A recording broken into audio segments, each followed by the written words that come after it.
Hi folks, it's Alex Woods. This is a YouTube channel dedicated to helping you navigate your way through the court system of England and Wales, as well as demystifying the court system.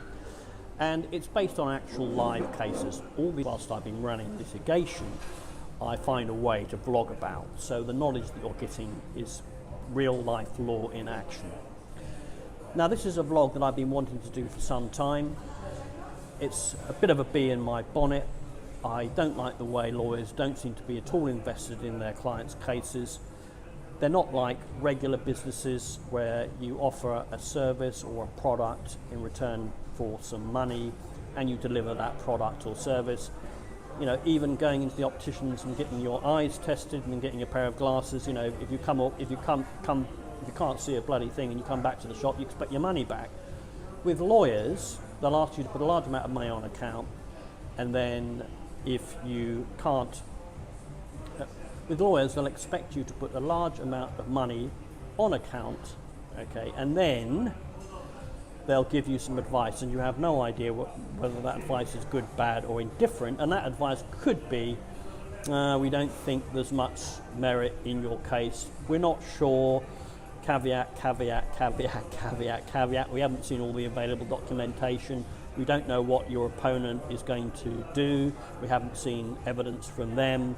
We've taken instructions from you, but we kind of don't trust what you have to say. There may be other witnesses that are more important. Here's our advice, some vague yes, no, or in the middle. Here's our advice.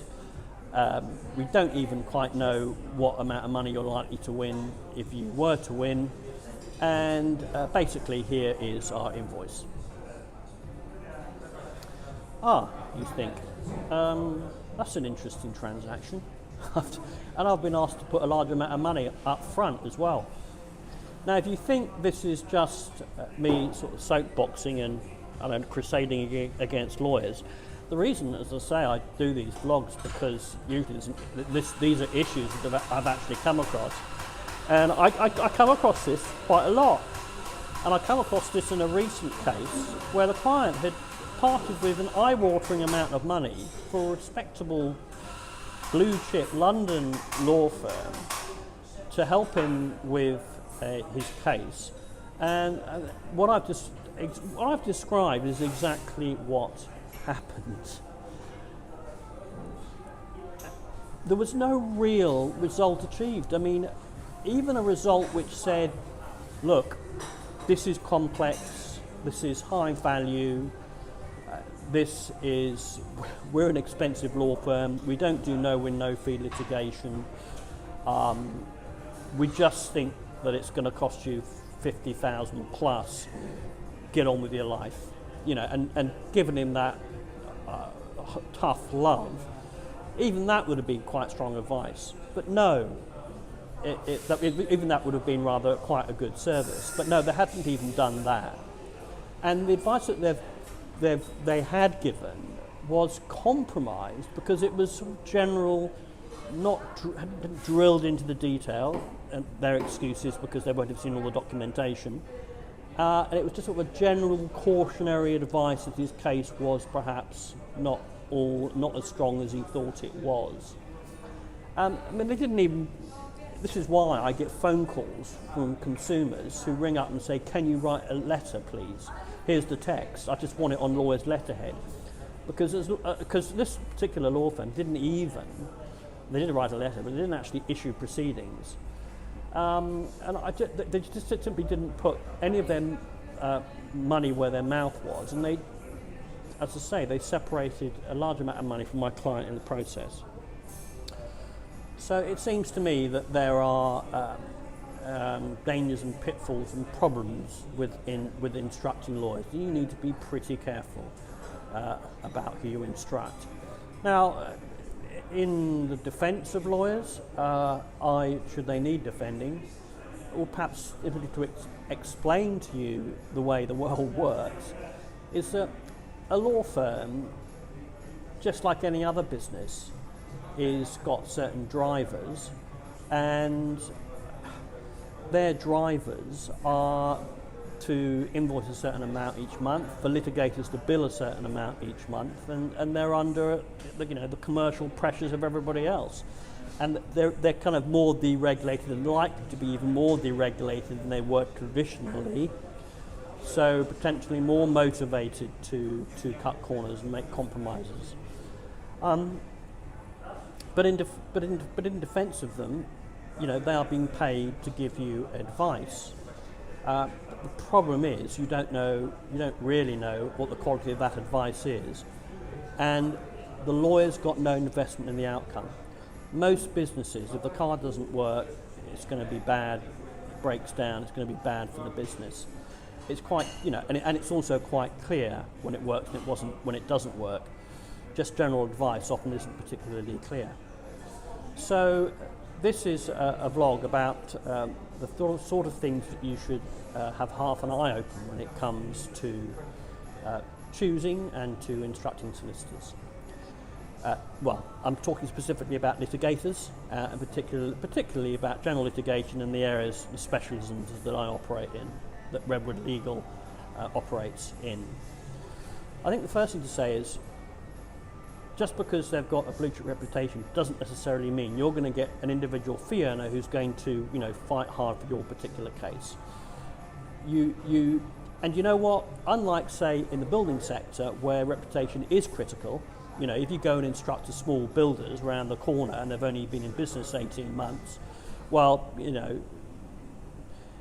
take your chances, frankly, because they'll probably set up a limited company. If it doesn't work out, they'll fold and they'll set up another building company in a couple of years, couple of days' time, and no one will be any the wiser. Yeah. But where law firms are concerned, it's quite difficult to become a law firm. It's quite difficult to qualify as a solicitor, let alone get qualification as a lawyer, even an individual sole practitioner. And we have a hefty overhead of professional indemnity insurance. We are insured. We have to be insured. And insurance is very expensive, and we don't like complaints because they put our insurance premiums up.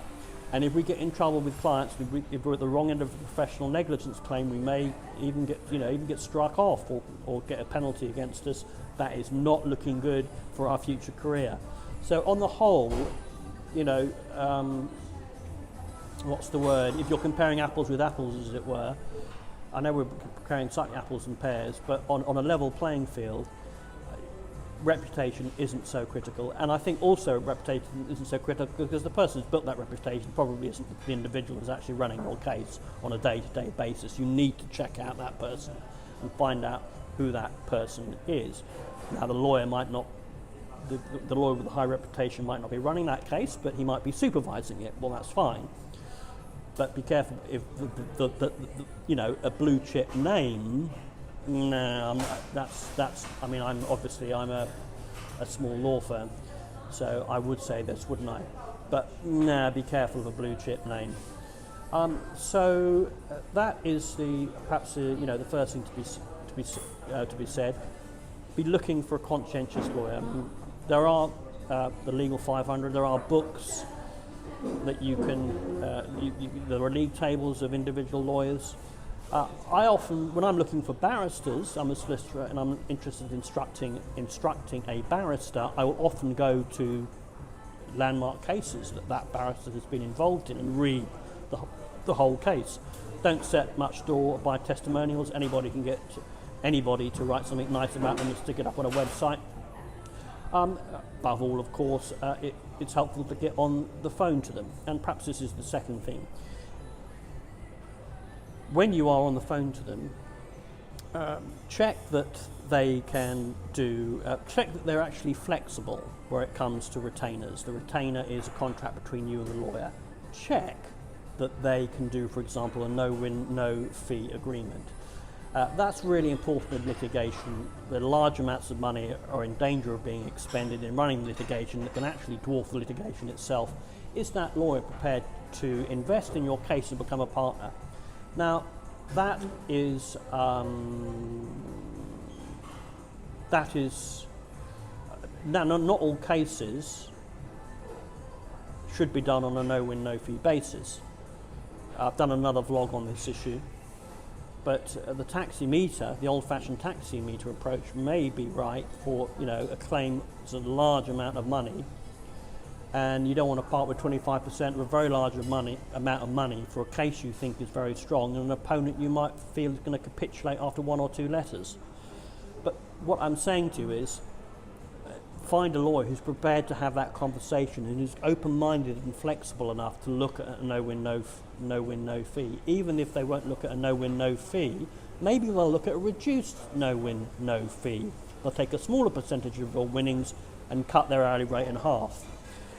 Why that is really helpful and important in litigation is it means that you can be reassured that the lawyer has an investment in the outcome of your case, is motivated to do the job well. He's not just going to be paid just for giving you advice on a taximeter basis. So I think the second thing to bear in mind is that the individual lawyer that you found is prepared to talk about being flexible in respect of retainers. The legal landscape now allows no-win, no fee in all sorts of different blends. Not just the personal injury sector, lots of sectors now use no-win, no fee. Okay, the third and final sort of point in relation to checking out your lawyer is really, it's common sense, isn't it, to try them out. So the client of the case to which I've referred at the beginning of this vlog, he gave me a small bit of litigation to run that was semi-related to the bigger case that he then instructed me on, and I didn't know it at the time, but he was checking me out, and we got a reasonably good outcome in that, and so then he instructed me in the larger case. Now that is common sense. Don't be intimidated by the lawyer. Try and ring fence things at the beginning and say to him, look, I'd like a little bit of advice on this problem and this dispute, whether to go forward or not, what likely range of winnings I would get if I was successful. Have I got a 10% chance, an 80% chance of success? Just as you would say you're setting up a business and you get an accountant or a consultant or some business guru to look at your business and your business plan.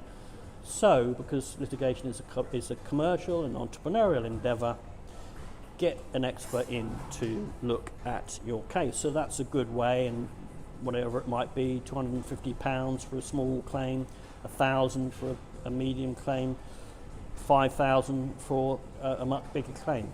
He's going to do a review, and the important thing is you're going to be able to find out about him, and he's also going to be able to find out about you. Because he'll want to know whether, if he's going to do a no-win, no fee, for example, whether he's backing a winner or a loser. Right, so those are the three things. If you're wondering about and you're a little bit confused about the whole area, you've got to do a little bit of work, and you've got a proper bit of prospective litigation or dispute that you need some legal assistance with. Because as often as not, you can negotiate your way all the way to the moon, you can be nice and compromise all your way to the moon, but as often as not, a lot of people are not going to take you seriously until they get a letter from a lawyer, or these days actually until they get a claim form from the courts, until you've actually issued proceedings against them, I'm afraid. So I just want to conclude by saying that be careful of no-win, no fee. The personal injury sector has used and abused no-win, no fee to a point. Not everyone, of course. They are a big factory. They take on lots of cases in order to mitigate their risk. They're often driven by an approach to complete the case as quickly as possible, and they don't really care how much you get.